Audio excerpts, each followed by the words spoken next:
യാമങ്ങൾ. ഒന്നാം യാമം നിനക്ക് നഷ്ടമായി, രണ്ടാം യാമം നിനക്ക് നഷ്ടമായി, മൂന്നാം യാമം നിനക്ക് നഷ്ടമായി. ഈ യാമങ്ങളുടെ കണക്കെടുത്താൽ ഒന്നാം യാമം കഷ്ടതയുടെ യാമമായിരിക്കാം, ഒന്നാം യാമം രോഗത്തിന്റെ യാമമായിരിക്കാം, രണ്ടാം യാമം എന്ന് പറയുന്നത് നിന്നെ തള്ളി പറഞ്ഞ് നിന്റെ മേൽ കരനീട്ടി നീ ഒന്നിനെ കൊള്ളത്തില്ല, നിന്നെ കൊണ്ട് ഒന്നിനെ കഴിവില്ലെന്ന് പറഞ്ഞ് നിന്നെ മാറ്റി നിർത്തിയ യാമമായിരിക്കാം നിന്റെ ജീവിതത്തിലെ രണ്ടാം യാമം. നിന്റെ മൂന്നാം യാമം എന്ന് പറയുന്നത് നിന്റെ ജീവിതത്തിൽ ആരാധനയുണ്ട്, പ്രാർത്ഥനയുണ്ട്, പാട്ടുണ്ട്, സകലവുമുണ്ട്. പക്ഷേ മൂന്നാം യാമം എന്ന് പറയുന്നത് നിന്റെ ജീവിതത്തിന്റെ സകല പ്രതീക്ഷകളും മറ്റുമായ ഒരു യാമമാണ്. നിന്റെ ജീവിതത്തിലെ മൂന്നാം യാമമെങ്കിൽ ഇത് വാൽക്കാലം നിന്റെ സകല പ്രതീക്ഷകളും അസ്തമിച്ച യാമത്തിൽ നിന്ന് അടുത്ത ഒരു യാമത്തിലേക്ക്, ഒരു നാലാം യാമത്തിലേക്ക് സ്വർഗ്ഗം ഇത് വാൽക്കാലം ഈ സഭയെയും ഇവിടെ ഇരിക്കുന്ന പ്രിയപ്പെട്ടവരെയും ഒരു നാലാം യാമത്തിലേക്ക് കരമടിച്ച് ശക്തിയാ ദൈവത്തെ സ്തുതിച്ച്, കരമടിച്ച് ദൈവത്തെ സ്തുതിച്ച്. ഓ ഹല്ലേലൂയ. ഇത് പകലെ നിന്റെ ജീവിതത്തിൽ ഒരു നാലായാമ വെളിപ്പെടുകയാണ്. ഇത് വരക്കാലം നിന്റെ ജീവിതത്തിൽ ഒരു നാലായാമ വെളിപ്പെടുകയാണ്.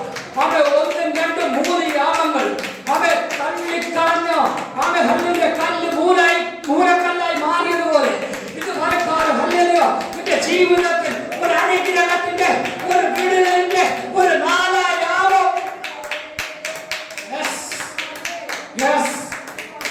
നിന്റെ ലെവൽ മാറ്റുന്ന നിന്റെ ലെവൽ മാറ്റുന്ന ഒരു നാലാം യാമം, ഈ സഭയുടെ ലെവൽ മാറ്റുന്ന, ഈ സഭയുടെ അതിർക്കെ വിശാലമാക്കുന്ന, ആ മക്കളെ കൊണ്ട് നിറയ്ക്കുന്ന ഒരു നാലാം യാമം, ഒരു വിടുതലിന്റെ യാമം, ഒരു അനുഗ്രഹത്തിന്റെ യാമം, ഒരു നാലാം യാമം ഇന്ന് പകലിൽ ഇവിടെ വെളിപ്പെടുകയാ.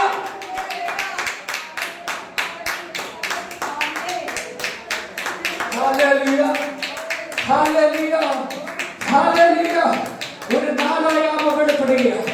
ഒരു നാലാം യാമം നിന്റെ കുടുംബത്തിൽ വെളിപ്പെടുകയാണ്. ഒരു നാലാം യാമം നിന്റെ ജീവിതത്തിൽ വെളിപ്പെടുകയാണ്. ഈ നാലാം യാമത്തിൽ ഒരു പ്രത്യേകതയുണ്ട്. നാലാം യാമം നിന്റെ ജീവിതത്തിൽ വെളിപ്പെട്ടാൽ ഇതുവരെ ഇല്ലാത്ത, ഇതുവരെ അനുഭവിച്ച സകല വേദനകളും ഈ നാലാം യാമത്തിൽ നിന്റെ കുടുംബം വിട്ട് മാറിപ്പോവുകയാണ്. നന്മയും തിന്മയും മുഖാമുഖം ഏറ്റുമുട്ടുന്ന ഒരു യാമം. ആമേൻ.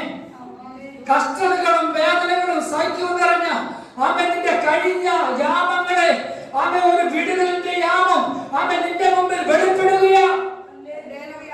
ആമേൻ. മരണവും നാലാമത്തിന്റെ പ്രത്യേകത എന്താണെന്ന് അറിയൂ?